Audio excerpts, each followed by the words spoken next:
million ballots. Joining me right now, Florida Congressman Matt Gaetz. Congressman, welcome. Good to be with you, Trish. Unfortunately, the Florida governor's race is outside the margin of fraud, but with Governor Scott clinging to a very tight lead, every vote's going to count, and I expect that process will be very politically charged. Yeah. I mean, I guess I just keep looking at it and saying, I don't get how 93,000 votes just show up in the days after an election. I mean, you know, the integrity of our elections, Congressman, is something that we all hold very dear. It's very important for our country. How do you have thousands of votes just showing up after the fact?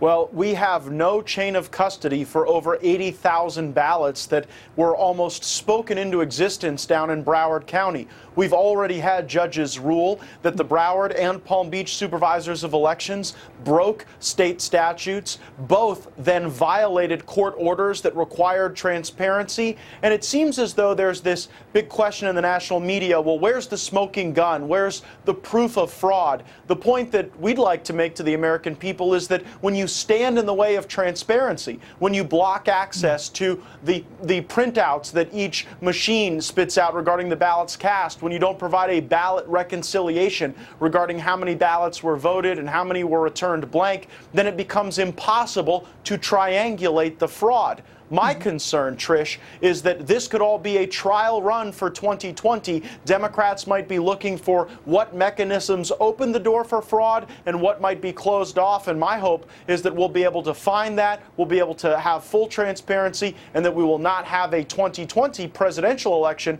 that could be at risk of being stolen. You know, understandably. I mean, this certainly has national implications, not because you're just talking about a Senate seat here, but because what does it say about our system going forward? What does it say about the safety of that voting system? Brenda Snipes, let's talk about her for a moment, because she has apparently a history of suddenly finding votes or not counting others. Your thoughts?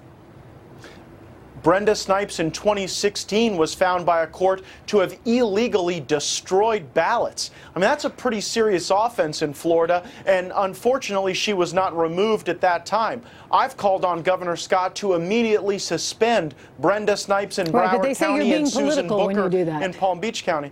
No, but the Secretary of State in Florida is a non-political position, and he was confirmed by an overwhelming bipartisan majority of the Florida Senate. And so I think there's good bipartisan desire to see a clean election. And I'm not opposed to having Democrats have the exact same access that Republicans in the media would have. My objection is when you have a partisan Democrat who's already been found to have violated the Florida Constitution, violated state statutes, and violated court orders. I mean, Trish, what are we supposed to do? Just leave her there to continue not doing her job? That is totally unacceptable to my constituents who all voted legally and who don't want to see their legal votes diluted by any fraud or illegal activity in South Florida. Congressman Gaetz, you notice how when the Democrats don't get their way, I mean, I'm thinking back to 2016, they pointed fingers and they said, well, it had to be because of the Russians. I mean, if you listen to Democrats at that time, and even still today, you'd think that the Russians were somehow breaking into the Diebold voting systems and changing votes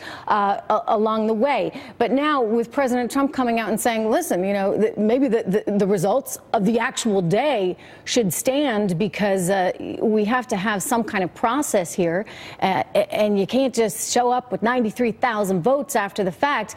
And they're claiming foul. They're accusing him of things like fascism, which they like to do, and we're going to talk about that a little later. But you know, look, you can't have it all one way.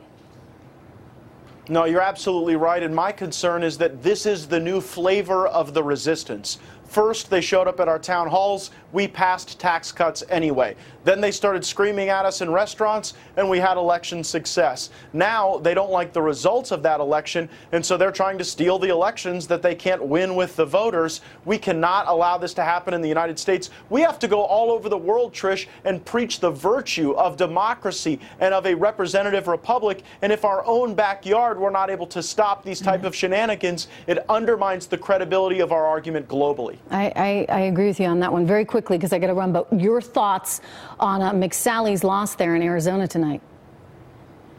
Disappointing, but you see time and again people like Ron DeSantis and Rick Scott, who clung to the Trump agenda, did well. those like Martha McSally and some others that were not successful, they tried to kind of play it halfway on Trump, half in his camp, half against. The real Trump voters, Trish, they know who stands with the president, and so it's a message to all Republicans. Let's ride the success of the Trump agenda and the Trump administration. Let's win back the House in a roaring comeback in 2020, and I still think the best days for the country and for the Trump agenda are still ahead of us. Yeah, just be careful about those votes that materialize out of thin air. Congressman, good to see you. Thank you so much, Congressman Gaetz, tonight.